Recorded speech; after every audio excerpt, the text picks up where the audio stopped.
Hello and welcome, everyone. I'm Tom Bowley, Chief Market Strategist at earningsbeats.com, and this is Trading Places Live.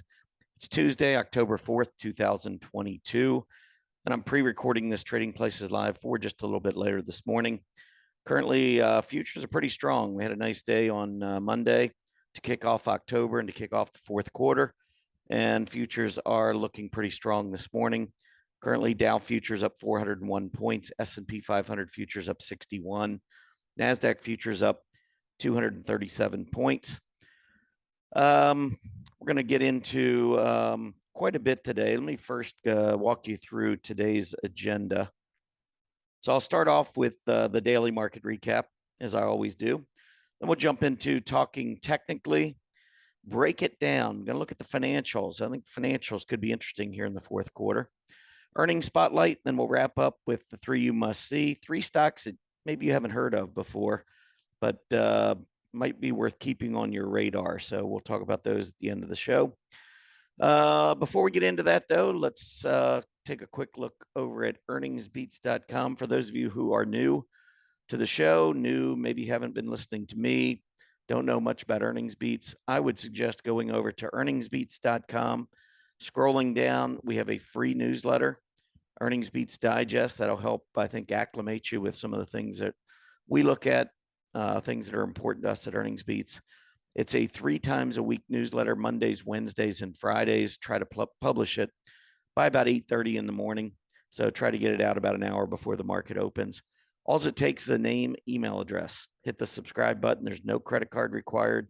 You can unsubscribe at any time. Feel free. But I think you'll enjoy the newsletter. We do try to make it somewhat educational, but also provide some potential trading opportunities as well. But again, just name and email address is all it takes. Love to get you started there. One last thing, too, we do have free events from time to time. We always reach out to our Earnings Beats Digest community. So it's also nice to have your email on file there for any of our free events that come up. All right, let's move on and talk a little bit about what happened on Monday. So for your daily market recap, first, Dow Jones Industrial Average up 765 points. Of course, we've been going down pretty steadily since the middle part of August, so it was nice for Leaf Rally.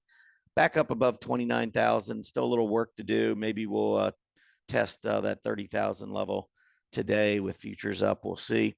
S&P 500 up 93 points yesterday, so back above not only 3,600 level, but back above where we had broken down from. That 3666 area was the low close back in June.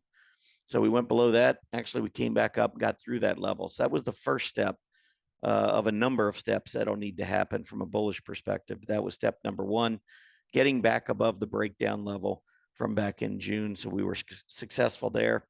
NASDAQ up 240 points back to 10,815. Mid caps up almost 3%. Small caps up about 2 2/3%.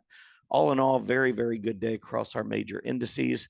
Looking at the sectors, all 11 sectors were up. Energy was easily the strongest group, up 5.65%. Crude oil prices back above $83 yesterday per barrel. That certainly gave energy stocks a lift. Materials up 3.25%. Technology up 3.1%. This was a group definitely we needed to see some strength from. Listen, there's still work to be done here. On the daily chart, you can see the failures the last couple of times we've tried to rally on the technology group. We failed right at about that 20-day. Yesterday's reversal was nice. We got back up to 122.46 on the XLK, but that 20-day is all the way up at 127.55. So the next $5 to the upside in technology, which is about another 4%, is just to get us back to what I think would be a key short-term test at the 20-day. So the start of the fourth quarter, the start of October certainly looks pretty good. Futures this morning looking good, but we got some work to do and some key areas to try to negotiate going forward. Discretionary, I put this on here. This was the weakest group yesterday. So it did rise. It was up 0.1%, but clearly underperformed by a mile with the S&P 500 up 2.6%. And the primary reason for discretionary's weakness was the auto group. Autos were down 7.12% right here. We'll look at Tesla's chart in just a minute, but Tesla announced their Q3 deliveries, which came in well below expectations. Tesla was hit pretty good yesterday, taking the entire auto group down. All right, 10-year Treasury yield. As far as economic reports out today, August factory orders will be out later this morning. They're expected to rise 0.2%. That's much better than the July number, which saw a drop of a full percentage point. So August factory orders expected to bounce back a little bit. We'll see where that comes in later this morning. Later this week, tomorrow, we have the September ADP employment report coming out. Then on Thursday, initial jobless claims. And then Friday, September non-farm payrolls. I mean, I know this sounds weird, but I think the stock market would like to see misses across the board there. I think the stock market would love to see the ADP employment report come in below expectation. Now, again, that's 200,000. We'll see whether or not we're below that number. Initial jobless claims last week, 193,000. This will be coming out on Thursday morning. Expected to be 203,000. We've been coming in recently below expectations. I think the market would like to see these numbers rise a little bit. And then September non-farm payrolls, the expectations 250,000 on Friday. August was 315,000. So we are expecting it to drop a little bit. But again, I think the market wouldn't mind a little miss here. And the reason I'm saying that is I think the Fed's mandate right now by raising rates is to slow the economy, to slow demand. And so I believe the stock market would rally if it believes that what the Fed has been doing is working. And because that would then encourage the Fed to pivot sooner in terms of putting on the brakes in terms of the rate hikes. So that's what I'll be looking for. I don't know. We'll see what happens, how the market reacts. The market's kind of crazy sometimes, as we know.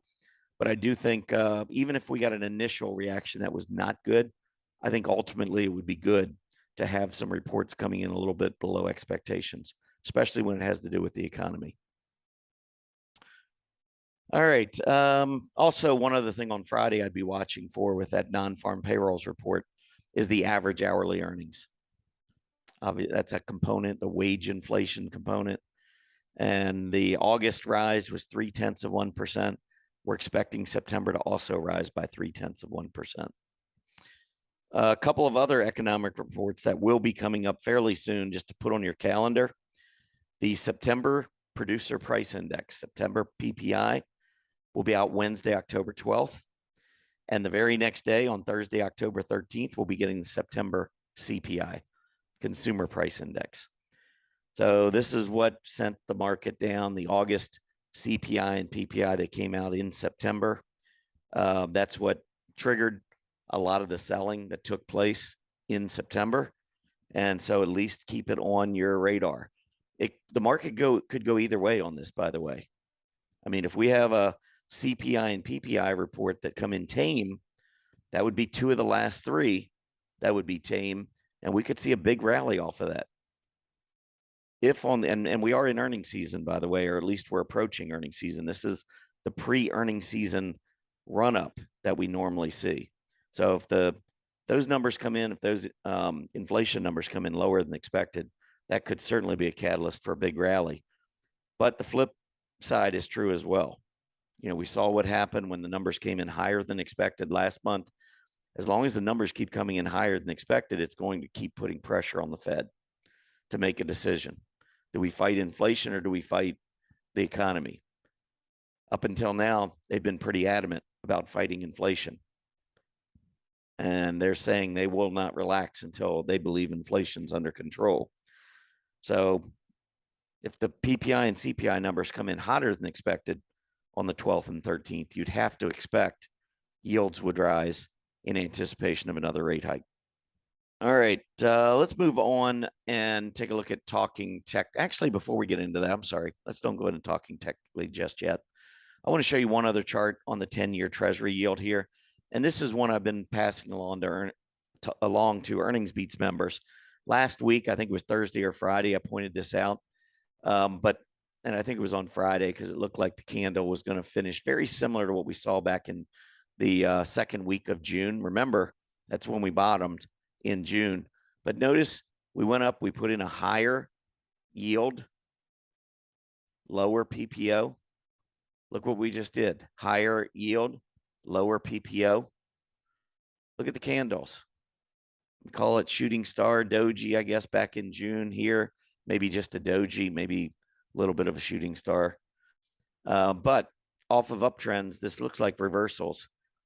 Back in June, we got confirmation with a lower low the following week, and you can see what happened to the yields for a period of time. If yields come back down, this is one of the things, the higher yields is what's been driving the stock market lower. So it stands to reason that if we continue to see the yields fall with that negative divergence in place and the reversing candle, that potentially could set up the S&P 500 for a nice rally. So this is another signal, no guarantee, just a signal that suggests to me that we could be seeing a short-term top at least in the 10-year treasury yield. And in turn, that could lead to a nice short-term rally in equities. We'll see. All right, now let's move on to talking technically. Just wanted to go through and show you first the S&P 500. There was your breakdown. I said yesterday and over the weekend, it's unusual for the market to finish on the low, break down, and then all of a sudden rally off of it. We normally don't see that. I mean, here you can see we went down to 3,900. Well, before we rallied, look at what happened. We actually went down a little bit below 3,900 and then came back up. It was like we triggered some additional sales. Those who had stops in were stopped out, and then the market rallied. If you look back at this double bottom right here, same thing, lower low. And then we rallied, printed that hammer. Down here, what happened in June? Well, we went down, we set this new low, 36.66. But look, the next day, intraday, we went to a new low before rallying and starting a move to the upside. What happened on this double bottom? A new low before we rallied. So this is different. And it doesn't mean you can't do it. It's just not the way the market normally sets up with bottoms. But it's hard to argue with the rally we saw. Now, at least in the short term, things look much better. But we saw this also last Wednesday. Nice rally, and then we were right back down a couple of days. So let's see. It looks like with futures, we've got a little bit further to go to the upside. The 20-day EMA is going to be a big initial level. And then 3,900. I mean, how many times have we hit 3,900? So those are the two key levels, I think, to the upside. If we can negotiate both of those, I'm going to feel much better about the market in the short term and in the long term. I already feel pretty good about the longer term. And when I talk longer term, I'm talking 3 to 6 months. I think the market will be substantially higher in 3 to 6 months. Short term, with the breakdown below 36.66, we have some work to do. And we'll see whether or not we can get through. Energy. So energy had a big day yesterday. You can see we went back through the 20-day. There was some price support down around $75 prior to this breakdown. So 75, I would have expected to give us a little bit of trouble on the way back up. We went through it, and we went through it with volume accompanying that move. The PPO trying to turn back to the upside. Still got a little work to do there. But energy, certainly on the short-term basis, making a much more bullish move yesterday, getting back up through the moving averages. I think to the downside, I'd watch about 72, 72 and a half. It's going to give you, gap support down here from where we gapped up from yesterday. Also some price support coming in just above 72 and a half. So those are a couple areas I'd watch the downside. I mentioned autos earlier. Here's Tesla. There's your double bottom. There's your breakdown. We actually broke down on Friday and then just simply continued it yesterday. So Tesla not looking very good here. But I remember seeing futures. I think futures on Tesla, or at least pre-market action on Tesla looking pretty good. Yeah, stock up about 3% back to 250. Certainly not out of the woods when you look at this chart right here. So when you look at the chart here, I mean, we've got resistance back. We've got gap resistance 265. We're going to have that 20-day EMA. So yeah, we're up $7 to 250. I mean, we could see back and forth action here, but I would maybe look at the two gap resistance areas as probably going to be short-term critical.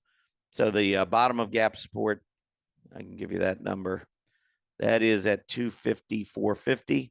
And then the top of gap resistance is at 265.25. So those are going to be the two levels to watch from a price perspective on any continuing rally. All right, so let's see what else we have for today. Well, I did want to mention the put call ratio. This is something I watch all the time. When you do reach a peak, and especially where we've been getting to lately, 0.75, 0.80, I said at the beginning of the year we needed to see sentiment reset. Look at all of 2021. The 5-day moving average never went above 0.60. Never. If you go back the last 10 years, I mean, the average is probably around 0.65. Somewhere between 0.6 and 0.7 is where just the average has been prior to the pandemic. And then with the pandemic, lots of folks staying home, a lot of new traders, new options traders, very, very optimistic, very complacent. Look at how we stayed low on this 5-day moving average for a long time. This was one of the things that bothered me going into 2022. Needed a reset. We needed to see folks get more bearish. Everywhere I go, people want to argue with me when I say I think the bottom is in and I think the market's going to be a lot higher 3, 6 months, a year. Everybody wants to tell me I'm crazy. You know what? They said the same thing 6 months ago, 8 months ago, when I said the market was topping, 9 months ago, all the way back at the beginning of the year. I thought we'd have a rough year. I mean, everybody was right in the midst of this. Everybody playing calls. Everyone thought I was crazy back in January. Got to let this sentiment reset. The market can't launch until we get a lot of bears. We got to get the sellers. We got to get everybody that wants to sell selling. And that's what this is telling us. This 5-day CPE rising, got up to 0.85. Some have said, well, you know, what about, why don't we go back to 1.05? Or what about here where we got to 0.93? You know, what's 0.85? Why is that the level? Well, it's not. We don't know what the level is. All we know is that sentiment has turned and that there are a lot of puts being traded. So what I say is the higher this gets, the further the rubber band is being stretched. And so when we get a rally in the market, the further that rubber band goes back, the harder it snaps back. And so now we're seeing this start to roll over. I'm going to now go back, shorten it. But we're seeing this roll over, and we're seeing the S&P start to rally, and futures up again today. Look at this, 0.825. This was the June low.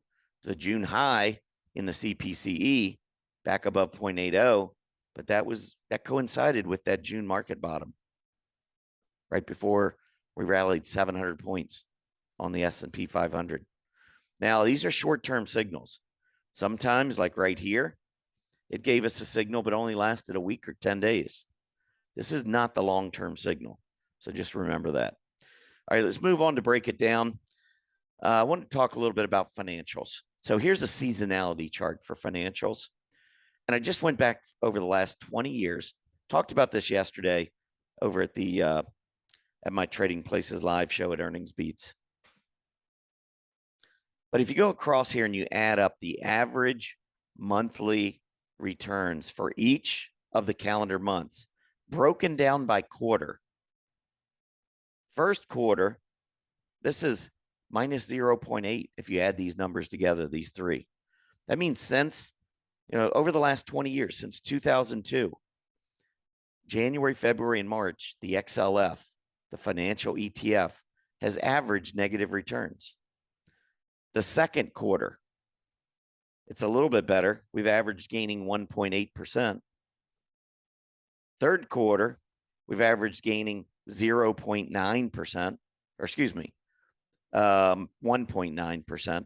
July, August, September, 2.30 and minus 0.4. So that's 1.9. And then October through December, 4.3.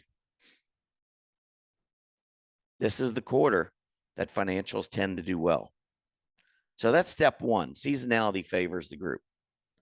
Step two is looking to see what's going on in terms of relative strength. And you can see starting back at the beginning of August, even though we have seen financials going down, their relative strength has been going up. In other words, money has been rotating into financials throughout this selling of the past 6-7 weeks. I think Wall Street, and I get asked sometimes, what do I mean when I say Wall Street?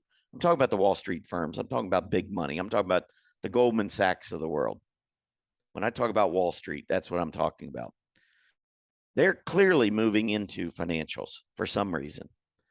And overall, this group hasn't been bad relative to the S&P 500. I mean, we were downtrending for a little while. We started off the year strong on a relative basis. Then we were downtrending. Now we're coming back again. This is a pretty good group. We're sitting at about a 6-month relative high as we go into a seasonally strong period for financials. So I think that gives us a pretty good backdrop. If we look at some of the industry groups, I'm going to just point out the ones I think that look pretty good. Actually, I'll go through real quick. Let's go through all of them. So I think the property and casualty insurance group, this is on a relative basis to the S&P 500. It's just making its 52-week relative high right now. Looks really good. Trying to hold on to support on an absolute basis. On a relative basis, very strong. So I like this one. Mortgage finance, not so much. Continues to trend lower. Insurance brokers. Big move up. Nice breakout on a relative basis. This group looks really good. Financial admin, still struggling.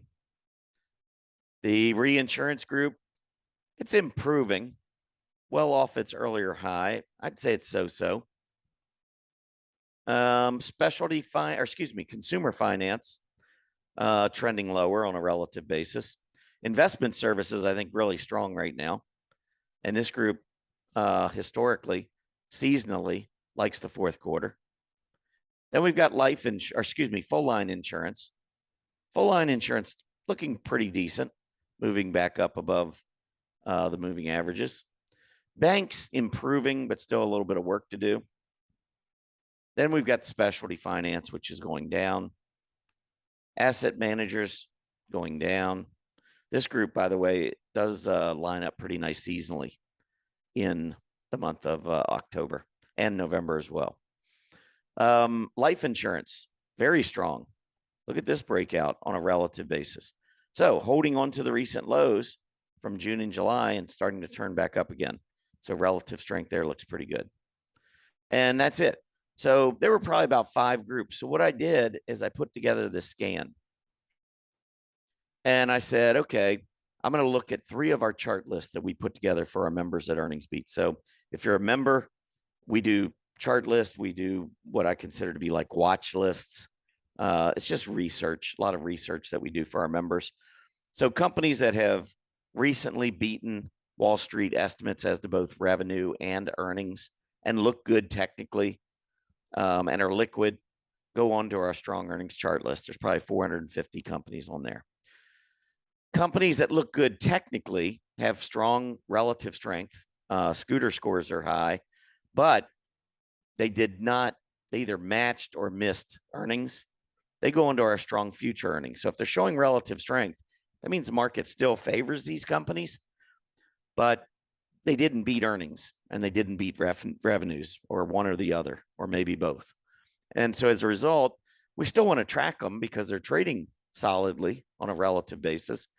But because they're not included in the strong earnings, we put them in another chart list, which is strong future earnings. And then the third chart list we have here is the strong AD. I talk about the AD line all the time. This is a chart list with individual companies that have strong AD lines. and also have strong scooter scores. So these three, so what I'm doing in this scan is saying, give me stocks, and they could be from any of these three chart lists, and they can be from any of these five industry groups that we just talked about: full line insurance, insurance brokers, investment services, life insurance, property and casualty insurance. The thing you have to make sure when you do this, when you're doing these three, give me stocks from any of these three lists, you got to make sure that you don't say and right there. It has to be or. So you put the double brackets at the beginning and the double brackets at the end of the three groups where you're saying either any of these three. Make sure you have the double brackets around them. And then the double brackets go around these five, because it can be in any of these five industry groups. And then, and the scooter, we want to make sure is at least 75 right now. I mean, you could lower that to 50 or 60 or 90, whatever you want to do. When I ran this, my scan returned 17 companies. And I've sorted them in scooter order. So these are stocks that are in those groups. If you're wanted to quickly come up with stocks in the financial space that meet all the criteria of that scan, here they are. Now, if you had cut and done the scooter score above 90, there would only have been 7. If you want to go down to 60, who knows? There's 17 above 75. Maybe above 60, there'll be 25 of them. I don't know. You can see the industry group. You can see the scooter. And I sorted by scooter. Now I can sort by industry group. And this will give me the scooter rank within industry group. So it's sorted by industry group and then by scooter. Sorted by life insurance, then by scooter. Property and casualty insurance, then by scooter. So these are the stocks potentially that you could trade off of that. Let's take a look at, let's move on to earnings spotlight. There wasn't much in terms of earnings. One company reported this morning, and let's take a look at their pre-market. It's Acuity Brands, AYI. Stock's up 7.7%, $12. So 171, almost 172. It's going to be all the way up here, probably slightly above its 50-day moving average. So very, very nice reaction to its earnings reports. I have not seen the numbers. I can only assume that the numbers were strong with the company. If we go back and we do look at the chart on Acuity, and then I like to use the relative chart just to see how it's doing relative. It's actually, it's actually one of the stronger stocks within its peer group, not too far from a 52-week high. With this open today, this gap up, we're probably looking at a stock that's going to break out relative to its industry group. So I think AYI is a stock certainly I would keep on my watch list going forward. As far as other companies that are going to be reporting tomorrow, tomorrow we have Lamb Weston. I need to wrap this up. Lamb Weston and a couple of others. Constellation Brands reports on Thursday. As far as the three you must see, just want to show you one Sovo, this false breakdown here below these prior lows, coming back up, holding support. I thought that looked kind of interesting. And then ALKT, this is a stock that's been sideways consolidating, showing some relative strength in software. I would just watch to see if we get this breakout above 17.